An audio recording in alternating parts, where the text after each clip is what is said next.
We're starting off strong, and I'm sure this session will set the tone for an insightful and I think thought-provoking Mistari. And jumping right into it, the lead for this session is Fiona Mahine. Fiona is a senior technical director at Busara, where she manages both the technical team covering qual, quant, behavioral design, and visual design, and the Brace team. She first joined Busara just under 8 years ago, where she led a number of design engagements across the continent, with particular focus on sexual and reproductive health.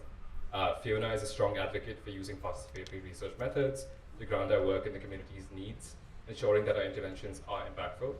This led to her establishing our qualitative research and design team 5 years ago, which has since expanded into the technical vertical that she now manages. So today, Fiona will lead us through a session on learning from how architecture combines tradition and environment with a focus on understanding how context is key to creating more impactful and empowering solutions. So I'm sure you're all eager to get started. I'll hand it over to Fiona to kick us off. Thank you. So good morning, everyone. I'm really excited to be here today. Despite joining Mistari 8 years ago, this is my first time Mistari. So good to see what happens here. I always find it really awkward to hear people talk about me, so I'm going to do the same for our speaker today, Yatin, and give him a quick introduction. So Yatin Pandya is not only an architect, but also an author, activist, researcher, and an academic, with over 200 articles published in national and international journals. He's written several notable books, and these have been recognized globally. He has also been involved in creating more than 30 architectural film documentaries and has lectured in over 15 countries. Yatin is the founder of Footprints Earth, and his work is guided by principles such as environmental sustainability, socio-cultural appropriateness, timeless elegance, and economic responsibility. These are principles that deeply resonate with the work that we do at Busara. His commitment to sustainability is evident in his innovative use of waste materials in design, as well as his focus on blending tradition with modern needs, ensuring that both are honoured in the spaces that he creates. He also shares his knowledge far and wide, being a visiting faculty member of institutions and mentoring around 200 graduate, masters, and postdoctoral students. In recognition of his work, Yatin has received over 25 national and international awards for his contributions to architecture and research. So can we all please join me in welcoming Yatin Pandya to the conversation today. So thank you for joining us today, Yatin. Before we dive into our conversation, sorry, go ahead. Sorry, please. I was going to say, before we dive into our conversation, I know you wanted to share with the team some of your work and give us a quick presentation on what context means to you and the work that you do. So I'm going to hand it over to you, Yatin, to take us through that presentation. Thank you so very much. As you say, namaskar and very good morning. Indeed an honor to be sharing these notes with distinguished professionals there. I'm very glad and privileged to be part of this Asia-Africa exchange as well. What I hope to run through are some of the points about what we've been discussing on how to look at context, and especially in the built environment that we deal with. And for that, what kind of a preparation, what kind of tools, and what kind of ways that do we interpret the context so that it's holistic understanding and therefore your responses are meaningful. Let me run through the PowerPoint presentation so that pictures may speak more.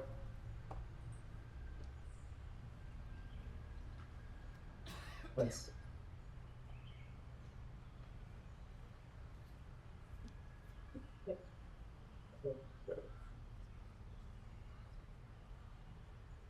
Is my screen visible? It is, yeah. All right. So as the general tone of this discussion is going to be that basically when we're talking about context, the context is much larger, especially for a professional, that we are actually developing or designing for the place, the people, as well as the planet. And our goal eventually is for the well-being or the general good. One sec, this is the kind of context that from which we are questioning or we are trying to reorganize ourselves in terms of the definition. This has been the past slogan of the development of urban areas in our government, and it was talking about smart development. But if you see this picture, one wonders, is it a vision or a slogan? And it's not a critic, it is more to understand this in a larger context. For example, these are the kind of built environment that we find from around the globe. If I just put the name, any place, anywhere, any city, and it just remains to be the same outcome.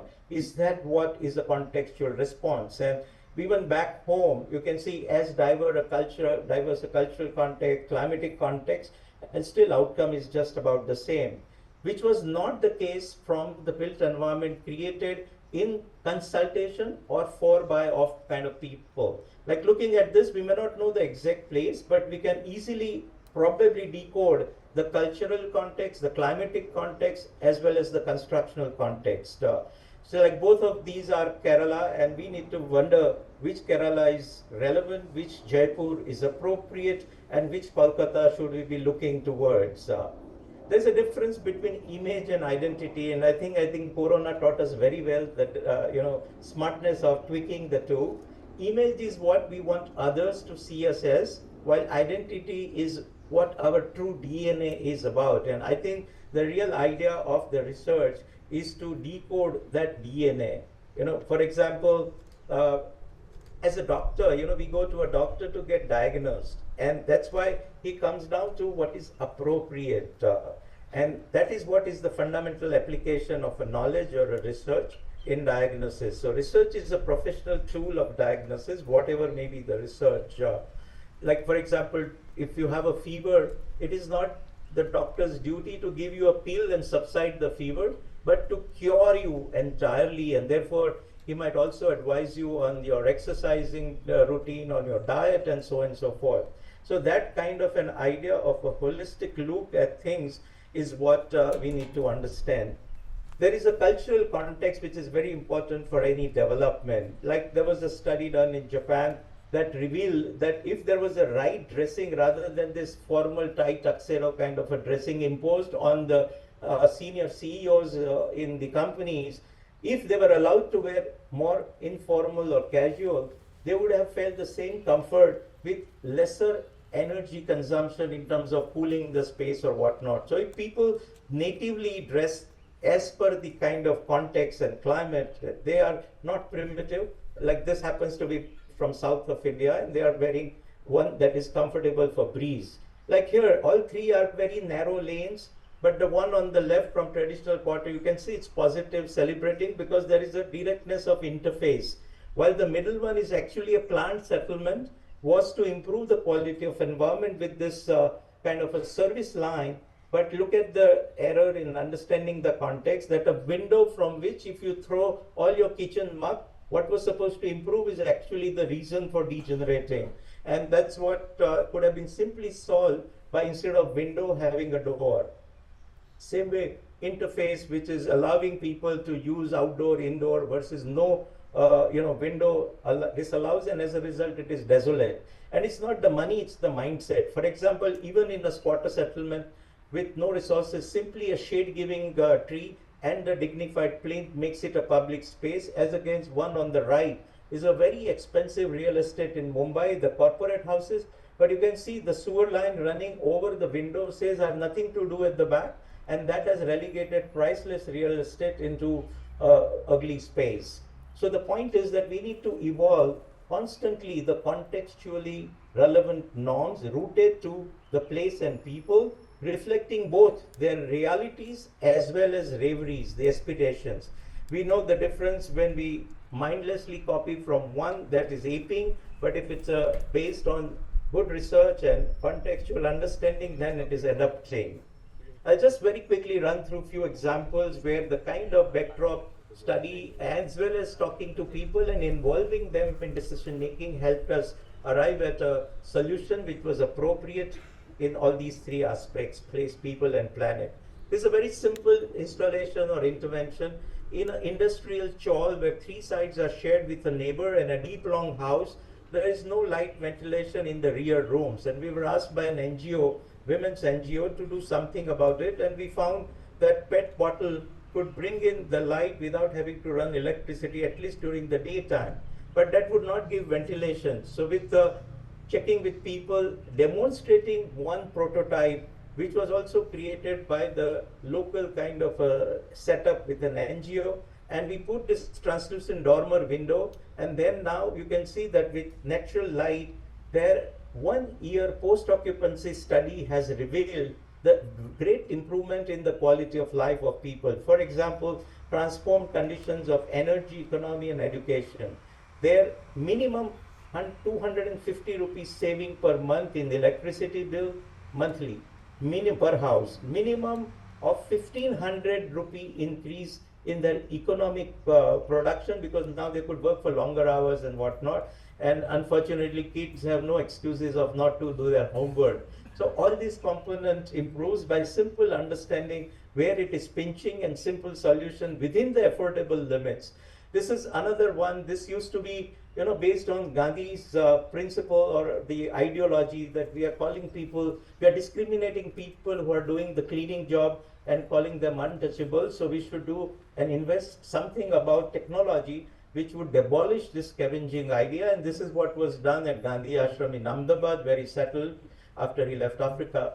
Now, this was then defunct, and we turned it into a public space where you can see this became seating, etc. And we even introduced a sort of a cafe, toilet cafe as it's called, only to change the mindset that toilet means an ugly thing and you don't have to bother about it, to that this is the place which is your duty and you have to treat it with as much of cleanliness as you would treat anything else. So how you change the mindset, and therefore the kind of design responses that comes about.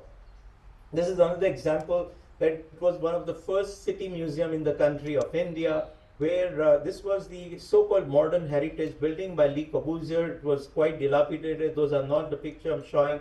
But I came up now tool of research and as well as participation. We researched what Ahmedabad as a city could be representative of, and then I created a little poster that what all should go into to depict the city museum. And based on that, we approached people and people confided in it. And most of the things that you see that depicts the city has been gifted by people. Authorities had no money except for the place. So in the true sense, it has become for, of, by people. And as we say that it represents its culture, craft, architecture, etc. This is was a 3-year research on what can we do with the municipal and the domestic waste. For example, left-hand side is 2,600 metric ton of waste coming every day in a city of Ahmedabad from city municipal segment. And there were certain components of that we tried to identify and thought if we can put it to a kind of a secondary use or make a recycled component out of that. So right-hand side is the kind of way we translated into using local help and the volunteers. So as you see, the things are in progress. It's not a child labor. They are very enjoying. Even the old widows worked on it without any major labor, and they earn livelihood doing something which would even give them some support. So for example, the thin micron bag and rag turned into braided rope, fly ash brick as kind of a building material, waste residue brick, soil block with 5% cement, wooden crate.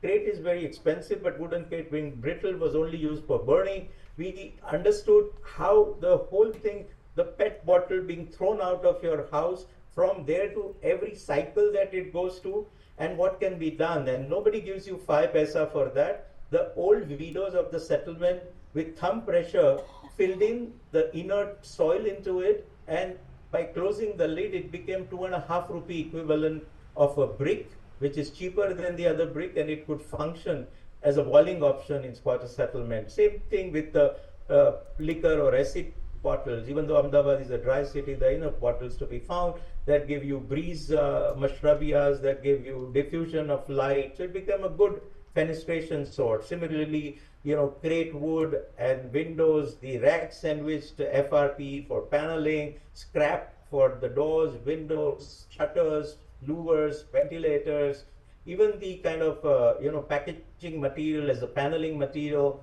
the paver block made out of those recycled or the broken tiles and all that. So this was both empirical, but before that there was a 1-year solid study about what kind of waste comes out what happens at every stage, who earns how much by recycling, and then eventually what kind of an energy that they use to translate that, including this digital waste, which is where the old CDs have been put as a paneling thing for the community center. And even the center is multiple. It's in the middle of one of the largest quarter settlements of Ahmedabad.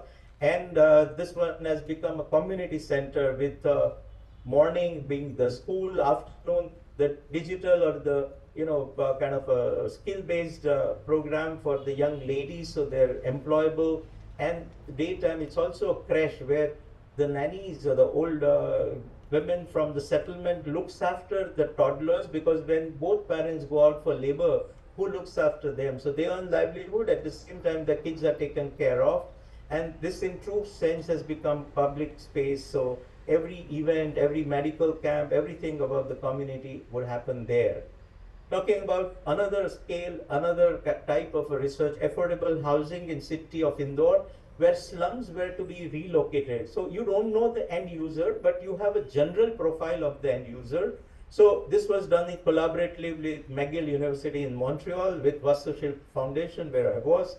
And we had actually spatially looked at, these settlements are not mapped. We wanted to understand the correlation, what kind of spaces they use the most, what is the role of a street. It's not just a vehicular conduit, it becomes an extension of a life, and likewise. So there's a whole volume called How the Other Half Builds. And I'm just showing the glimpses of that interpretation of the junction being the most important social places, this kind of work areas. The semi-covered space or open in particular is more important space than having more rooms. The directness of interface, the junction and the little widening is a very convenient place so that it's not interfered nor getting any nuisance. And where the commerce comes up on a major road versus this.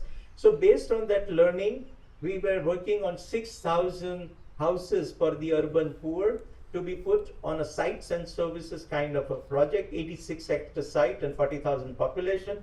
As you see on the left, we also kind of had made a simulation drawing to say that you can personalize, you can be part, and you can have sense of belonging. So changing the certain elements is actually kept in the provision for personalization, so this develops that strong sense of belonging. This is just a transformation. Left hand side is what authority had put it back, which World Bank had denied for any funding because they felt this was not give much development quality. And same quantitative criteria based on our understanding of the way people created those quarter settlement spaces. It's only a qualitative variation to the right hand side, and what that has translated into, it has brought down this neighborhood similar to the traditional one, with the kind of scale, the streets being an outdoor living spaces rather than vehicular conduits, so they are cul-de-sac and others, very kind of active interface at different levels, safe areas for children and proximity to their neighborhood, intermediate and multi-dispersed open spaces rather than one large chunk of land somewhere, so that neighbors can just come together for occasional festivities and frequent interaction. And as a result, you can see that they themselves manage it. So that sense of belonging, they planted these vegetation, etc. Even the idea of a backyard where daily chores happen here in Indian context, and even house form variation. We don't want a kind of a uniform given to all, but what are therefore the strategies where you involve people at a later stage to make it there? So one approach was catalog of alternatives, that you give them choices of relevant options, like you have the menu and then the structure is the same, but each thali has a different kind of ingredient and you can pick. The other approach is that of flexibility, like a stocking or like a snow boot, that you have a basic structure and within that people can make different partitions or adjustment, almost like our Indian 6-yard sari, that it same cloth but can be worn differently and can look different on different body contours. Or third is a kit of parts that allows permutation and combination, like again thali, that all cooked ingredient, but everybody is a designer of their bite and each bite is a unique combination and unique experience. So like here, we looked at some of the settlements of the people who were living there, and we identified what kind of elements their combination is what they exercise. And based on that, this is what has created where you allow for incremental growth, which is important that everybody doesn't want to build at a go. So we created this kit of parts of projection, of railing, of fenestration, including color.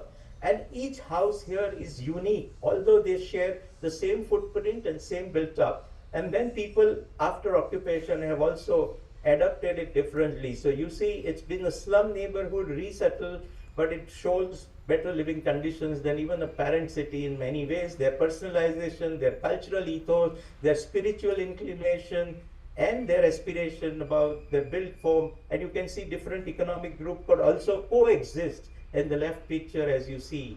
So, and then internally they can accommodate accordingly. And this to us was the proof when they start have sense of belonging, and then they doll up their house with even being proud about being the owner of that place. So that is the sense.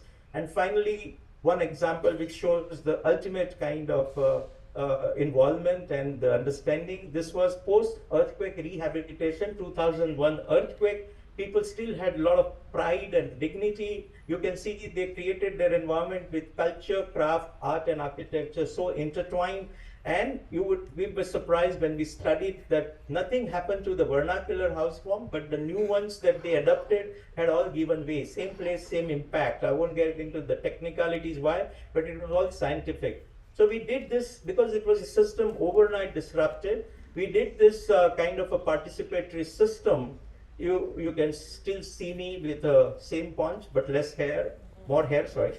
Left hand side is the entire settlement which we work for, and right hand side is the sponsor. So we first documented and studied what is that about. We partially got that. We created a simulation kit here, and left hand side is the diagram that, or the plan we proposed, looking at what we found.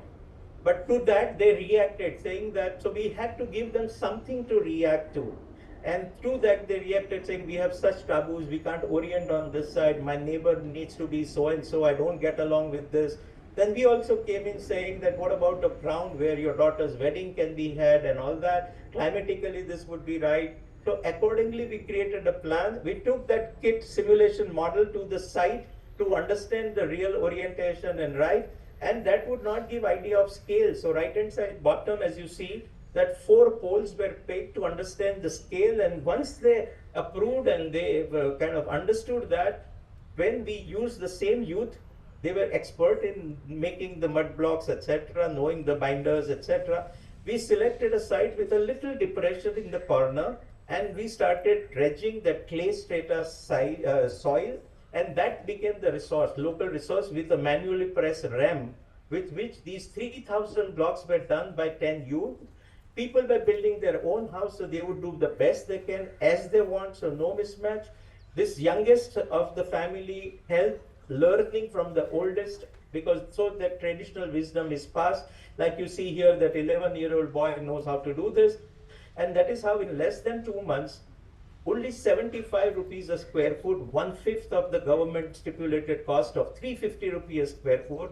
These beautiful houses which are true to their culture, which does not say sorry for what has happened, but takes revenge that we can also come back. Their craft was also, with the help of NGO, marketed as well as promoted with the newer design products. And as you see now, it's a complete redevelopment. Even this is not a decor, that mud and mirror. In a dry and harsh condition of a desert where 57 degree outside, they created this, what is called as bunga, round hut, almost like African, with a thatch roof.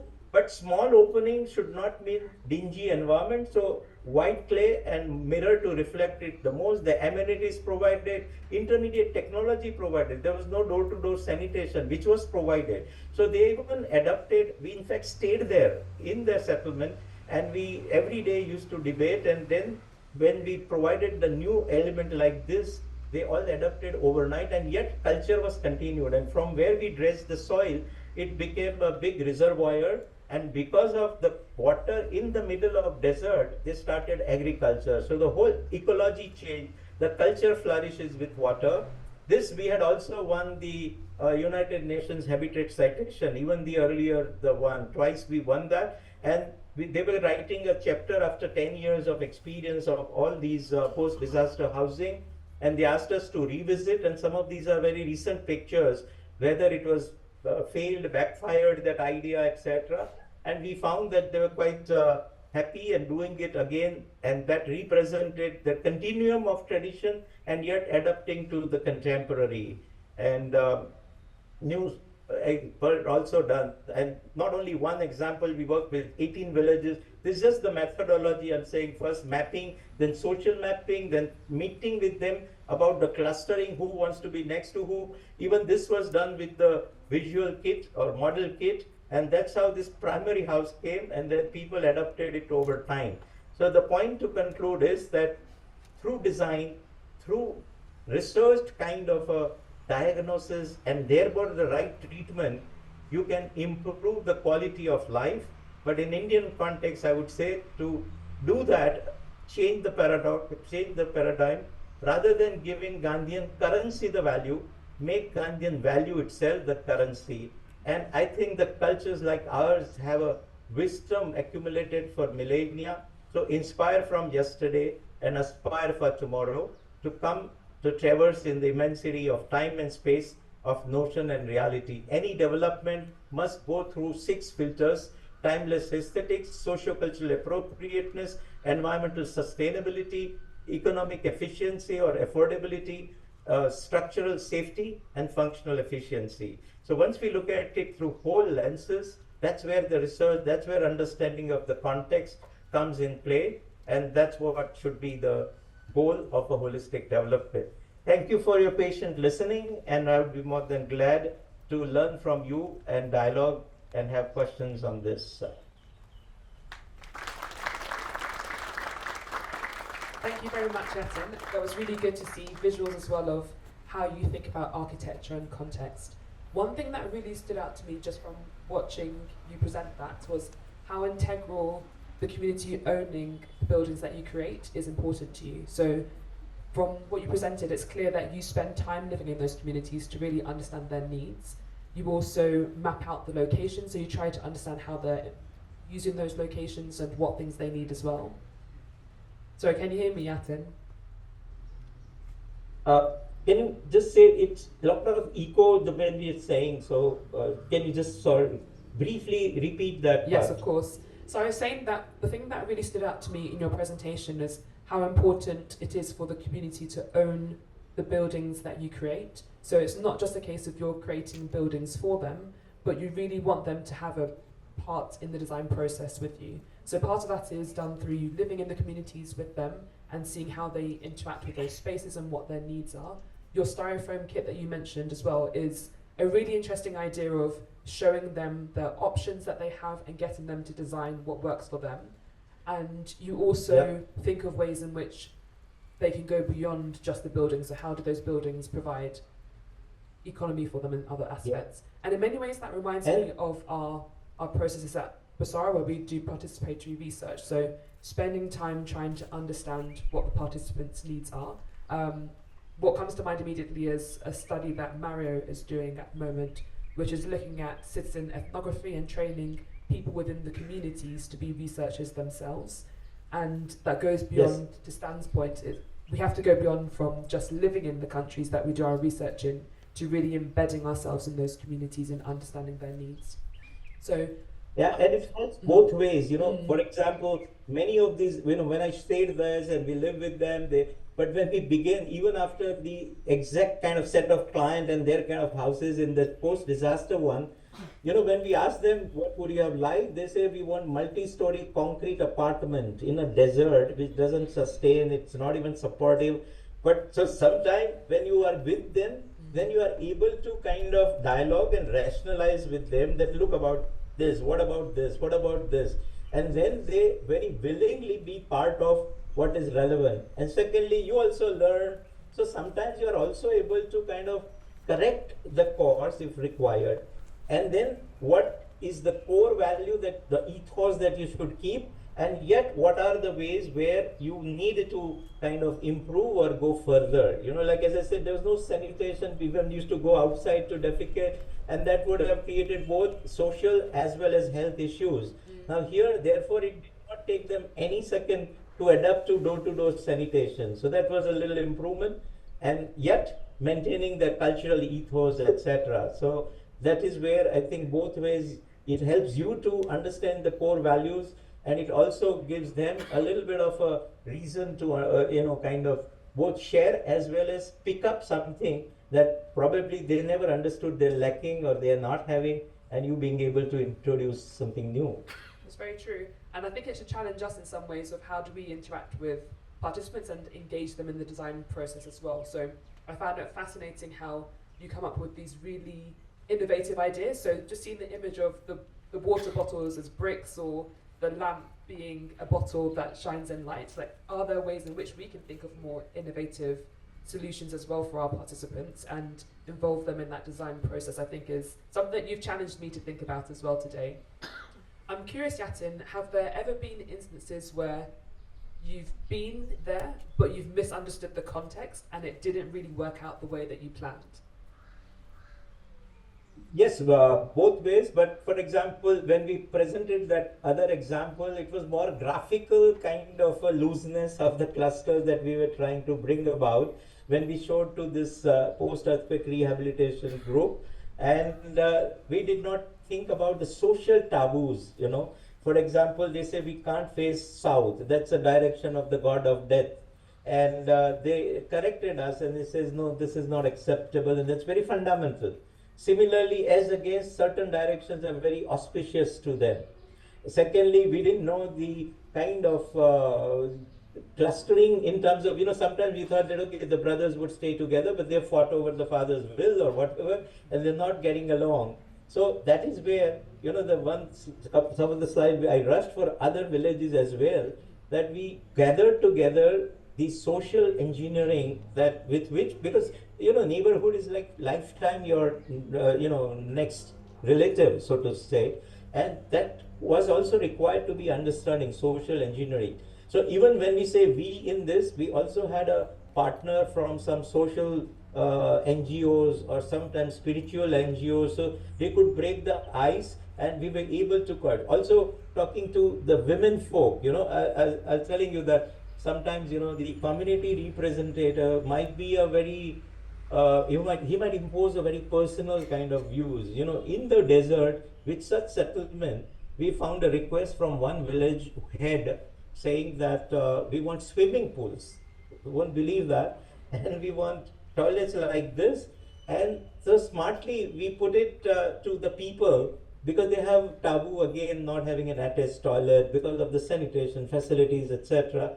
So we had that model, and we showed, look, this gentleman is saying you put it next to this, but then it had to be, then collectively there was a big no. So both ways, that sometimes we learn from them and sometimes they pick up something which one person's ego versus the collective sentiment, like that. One area we did go wrong was the maintenance of the solar panel, because we installed that, but that time it was not connected to grid, so you had to change battery. So after a revisit, we found that that was not really maintained. So again, sometimes looking at the kind of advantage that brought it to them, and therefore their investment in that. Another thing, facilities, we always think of medical supply, we think of health center, etc., etc. In this village, which is the last after the border or before the border, and we never thought, it is a drought prone area, and they said the first thing, if you can consider, we'll pay, but we need is a store for the hay stock, because they had camels, they had other cattle, and the fodder was not growing there, so they had to get it from very far distance, and if individually they got it, they would be wrong. I mean, they will be paying a lot more. So first thing they said that we don't want it free, but if you can help us setting this up first, we will have the big truck or a trailer to bring it from where we do bring, and if we bring it collectively, it will be cheaper and will be the most needed, because what will happen to the cattle and other things. So that is where, some of the things that you may not have picked up would come through this kind of understanding and a dialogue. Definitely, and I think the interesting thing is sometimes the challenge with getting other people's opinions is how you balance those different needs. So you've mentioned the community sometimes requesting things that don't necessarily make sense, like a swimming pool or a 3-story block in the desert. And I know that often you might have other competing needs in terms of what the funders want.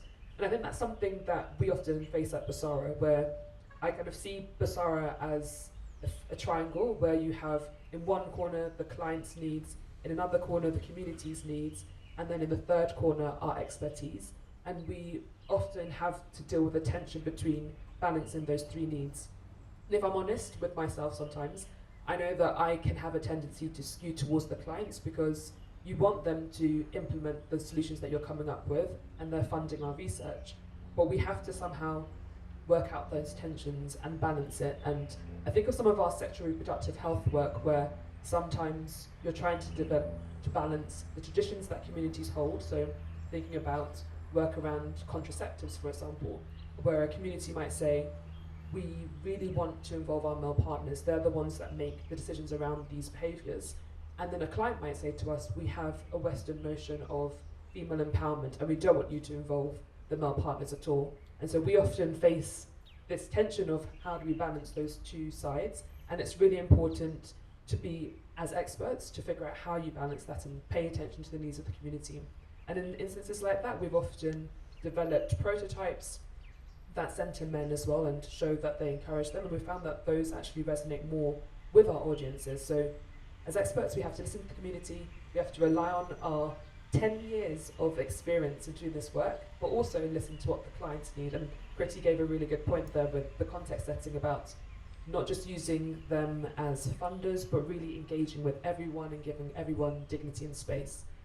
So I'm curious, Yatin, for you, I know you have that similar challenge in your work where funders might be saying to you, or governments might be saying to you, I want you to do this, and the community is telling you another thing. How do you balance yourself in that triangle? Yeah, try to keep government to minimum. No, here also, post-earthquake, there were norms to be followed, that who would get what amount of land, how much to spend and all that. But, the other ones had to go through that scrutiny. But what I say that whether it's government, whether it's a client, there are two bottom lines they want to hold, or three. One is the economics, second is the appropriateness to the function, so functional efficiency, and third one sometimes is the safety or all that. So what we are trying to get at is that these things are very obvious and taken for granted. For example, when I showed you the recycled waste material thing, none of them is more expensive than what they get it from second-hand material. So when you respect that bottom line, then anything else that you do is adding up, and then there is less conflict about you going in the different directions, So I think within the given kind of constraint, you find your own opportunities and you hold the priority what is important. I always say that even it is not just the client that or the community that you are designing for. In our case, we are also a mediator between the larger good of the society as well as the environment or the planet. And that's where you have to also mitigate that while satisfying their need, you also ensure the choice or design decisions or whatever that you come up with is also respectful or at least not adverse to other situations. So I think for even the richest client, that he has certain demands, but the bottom line is that cost, performance, and the safety. Beyond that, anything else that you are able to give, keeping and respecting that. So use that as a constraint, turn it into a virtue. That is what also the 6,000 houses about. It had won international award. It became a benchmark even today for the academic students to take it. So, which was all within the constraint, all through the development agency's funding. But within that, still what could be done? So take it more like a challenge than the constraint. And then so you reduce the friction, and yet you find your own scope of being able to kind of support that. Yes, if the government said put an apartment as a policy, we would have been helpless. But if government says within this economic framework, you can create something at stages which would comply to their norms and needs, then I think it was still doable. Yeah. Really interesting. So everyone, you've been challenged. Yatin said it's a challenge that you just have to figure out in some ways. Another thing that's really clear in your work is how important sustainability is to you, but also moving beyond just architecture and making sure that you provide spaces that give lower income communities dignity. And dignity is something that we've been thinking about at Basara. We've had studies in the past that look at how we can treat participants in a more dignified manner. So that might include things such as, when do you involve them in the research process? So are we just treating them as subjects, or are we engaging them from beginning to end, where they're helping come up with the methods or the process, and we're disseminating those findings back to them? And I think that's a challenge that I sometimes struggle with, where I think there's a lot more that we can do as an organisation to really embed ourselves in the field and give our participants more dignity, whether that's our enumerators or whether that's the participants themselves. Are there ways in which we can add more dignity there? And so I found your toilet part really fascinating when you showed it there, because that's the space that you're really providing dignity in an area that most people don't perceive as being dignified. And so I'd love to hear more about the concept of dignity in your work and how you make sure that the spaces you provide for low-income communities around affordable housing do give them that dignity. Yeah. See, each context gives you a clue about priority areas that you want to address. As I said, function is obvious, economics is obvious, but what is the kind of added value? So I said, at least for us, design is about adding value. And that is the value, whether it's environment, whether it's a larger awareness and concern, whether it's this. So these things not necessarily come from the client. This is something that you have to figure out, that how do you want to take this up. So this was, I mean, if we're talking about toilet park, that was in Gandhi Ashram, and it was the Gandhi's, one of the kind of mandate that, you know, eradication of this untouchability or hierarchy in the society. The root cause was that you should be cleaning behind you, but there are people doing it for you and you're calling them untouchable or inferior. So he said that we must invest in technologies where this whole system can be abolished. So we were asked to, by one trust who is the follower of that, to you know, just put up a sort of a recreational area and that defunct park. And we came up with this idea that why not change the mindset, hopefully, through this. And, you know, I mean, my certificate is not that people liked verbally and said whatever, but there were 3 replications of this, one in Delhi in a ministerial block, and there was, right now we are doing one in another institute, and there was one in another city that they wanted. So the point is that, and it is not just as a kind of showpiece, but people liked using it in that sense. So when it matches their basic criteria and yet it tries to elevate that to think about something beyond, to ignite a certain kind of questions or answers about it. You know, it used to be in social media as 20 fancy restaurants of the kind or whatever. So just again that trigger. So it could have been any other way for you to sit and eat, but this added value did something which could support the cause where and why it was where. And my last question, I'm shocked that we've managed to keep time, Yatin, because I know that you have lots of interesting thoughts. I know that Charlene is very impressed so far. But my last question for you before we hand over to the audience would be, are there any learnings that you think architecture can give us as behavioural scientists that we should start incorporating into our work? Yeah, I mean, it's a general this thing that, let's say, architecture, it's not the object. Again, like a doctor, it's not just suppressing the fever, but coming up with a holistic solution, for goal being improving the quality of life of people and planet. So once you have the goal set, you know what path to take. There are many choices. If I can phrase even Mr. Gandhi's own statement, he said, I'll give you a talisman. Whenever you are in doubt about choice, making a choice between X and Y, think which of the two would be of some positive value to the most downtrodden, And when you put that as a question, your doubts will melt away and you will know the answer. So it's not being charitable, but the point is that be true to your task, which is to conceive the holistic paradigm or holistic context, then understand for who and what, where that you are trying to deliver. And therefore, I think the sincere research, objective research helps you.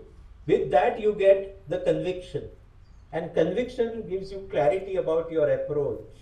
So then, because every time there will be many ways of doing it, but then you know the way that you've chosen to do it is the most appropriate way. And again, appropriate in a larger sense of place, people, and planet, And you are the mediator, so it is not just pleasing the client kind of a thing. We often get that situation. For example, a developer or a trustee comes for a hostel block and a developer comes for the residential scheme.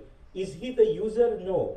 So he might put any imposition, oh, don't have such a big window or this or that.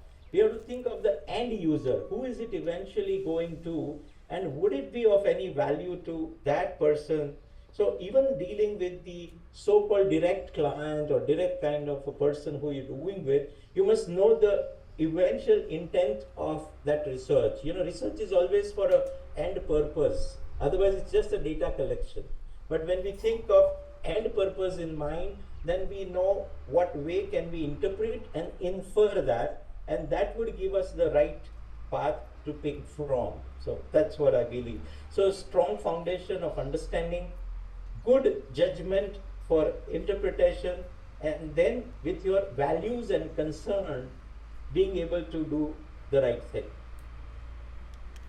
Thank you very much, Yatin. I'm going to pass on to Shalin, but I hope for everyone else that, like me, when you probably heard about this session with an architect, you might have thought, what on earth does that have to do with the work we do at Basara? And that was my initial impression as well until I got to speak to Yatin. And I think there's so many learnings that we can take from him, whether that's thinking about dignity and how we interact with those around us, whether in the office, the participants, or the field teams that we engage with, whether that's also thinking about how we can really embed ourselves in the field and understand the needs of the people that we're designing for. The point that Yatin just made at the end, that we're not just producing work or research for data collection's sake. This is meant to be something that people can own and use at the end of it. So I hope that's some of the takeaways you've gathered from Yatin about how we can use some of his architectural approach to our work at Basara. But I'll pass on to Shannon for any further questions. Hello. Yep. Fantastic. Thank you so much for that insightful discussion, both Yatin and Fiona. So now we have about 10 minutes for questions. If you have any, please raise your hand. I will call upon you and our tech wizard will pass you the mic. So, yes, Marika at the end. I think she raised her hand first.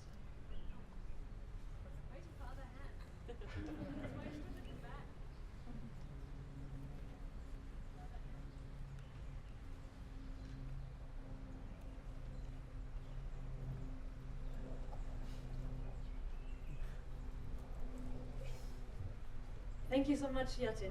This is Marike. This was wonderful to listen to, and some of the pictures were really jaw-dropping. And I really hope that the sentence, "What is the toilet part?" idea here will enter our lingo, because it's such a fantastic way of thinking about things. But I wanted to ask you, a sentence you said that I love was, "Pluralism is flexibility." And then you also talked about the fact that you look at the existing structures as an expression of tradition. What did it used to be like? Why was it like this?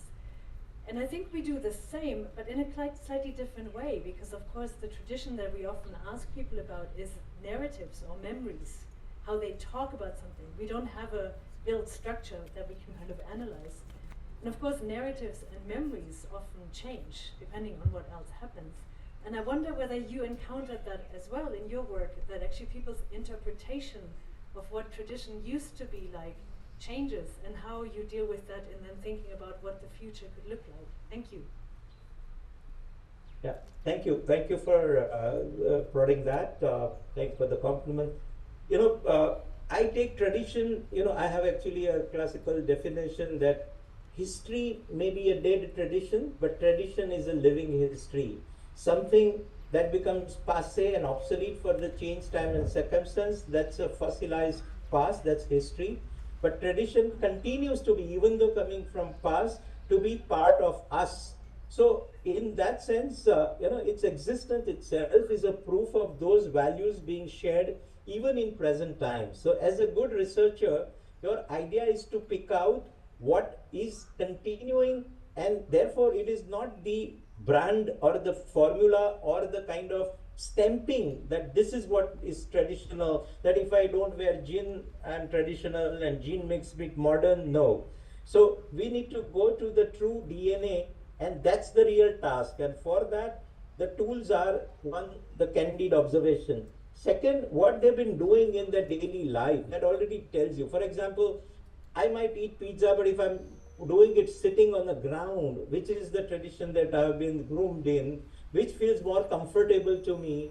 So it's not the change, but the daily routine tells you that, okay, I respect the bond with the family, that it's not just me, but my whole larger group is important for me. Then you think of interactivity, that otherwise that bond would be severed, and therefore XYZ typology would not be appropriate, which will not foster that. For example, apartment, vertical segregation, out of sight, out of mind. So like these, that if you identify the values that really govern them, then that is the kind of thing that would be, rather than typifying that two Gujaratis should be together sort. But if you find that commonality, or you find in their daily routine what they have been holding on to, and that's where one of the mistakes that we end up doing, qualifying history or tradition, we're looking at manufacturing date to decide it is that grandmother is obsolete. We should look at the expiry date, not the manufacturing date. Something may mature as it goes older. So one takeaway, that height, because many a times the questionnaire may not be the right tool to derive this, neither even their aspirations, because in that, as I said, that not only this, a very learned client for who I for the paucity of time didn't put that bungalow, but he said XYZ, right? First, he may not have told me the program, but he said, we don't want this natural element, material, we want the central AC, but by the end of the building, it is only selective AC at some time, and it's all cheapest natural local quota stone on his own, So my point is that if it was a questionnaire in the beginning, it would have been all tick marked wrongly. Same with even these users. But if you just spend time informally dialogue, then is it the woman's voice or is it the man's voice? Is it the kind of somebody's just speaking loudly to just make his point, or subtly it comes out, So I think that is where that, not necessarily the formal tool, but I think gauging it through being there. You already see them in their environment, you roughly watch their routine, and then the way you kind of informally dialogue them and the way things come out may be more closer to, it's also asking a kid in a school, suppose we do a lot of schools, and their answers may not be there. But if you observe, that kid likes to sit here more than there. They often do this when there is no class, or between the break they try to do that. That shade is more important. That's exactly the research about, So before you embark on the kind of developmental answer, you have to first get those correlations defined, and that says that shade is most important than anything else, because we observed that they used to shift their location by the shade, and so on and so forth. So I think observation, being there, dialoguing informally, and then with your own kind of interpretative understanding, deriving. As I said, inference is more important than just the data collection and information, and that's why keeping in mind the intent for which the data is to be gathered and applied. So, and that's where, of course, the context requires different tools to come up, and accordingly, I think you might be able to cross-verify the final checklist. Thank you so much, Mr. Pandya. I think we have time for one more question. Yep. Yes, Zina. Oh no, I'm sorry. That's not Zina. Hello, thank you so much for your talk. I really was impressed by the picture of the streets in which you highlighted the importance of the unbuilt. other than the build, and how people started to interact in that common places. And I would like to know if you could explore how do you think about the unbuilt, what's the role of the space and how you design it since it's unbuilt by definition, so people use it. Yeah. Actually, a lot of these that I showed you in that housing project for the urban poor in the slum relocation, we were dealing with no end user known. It was just the group. So actually, a lot of those have already gone through each volume of study on open space, on street usage and all that. From that we derived that the certain things. So for example, we also saw the failure examples of some of the planned settlement without understanding the context. For example, there was a public space or a market provided shops, but they were provided where people were had the walk through. So there was no footfall, and those things were abandoned. As against the informal market in our cities, there is always a parallel city, that there are hawkers, there are these providers and whatnot. Now, rather than thinking them to be a nuisance, why are they there? They are there because you want them there to sell that thing there at that time at your cost, and we call them encroachment. So if you understand that they were the part and required the amenity of the group, then you provide for that, and then when you provide in a proper way, then they're not encroachment, and yet they would be there to support you. So whether it was open spaces, whether it was the nature of street, I couldn't explain everything, but for example, we see that people tend to encroach the road for their personalization, some extensions, maybe a small shrine, maybe a staircase coming over in the front of the facade. So we actually studied that, okay, these are the things that they like to use for personalization. So right in the planning, we gave 75 centimeter, 2.5 feet band for adaptation. So it's like planned encroachment.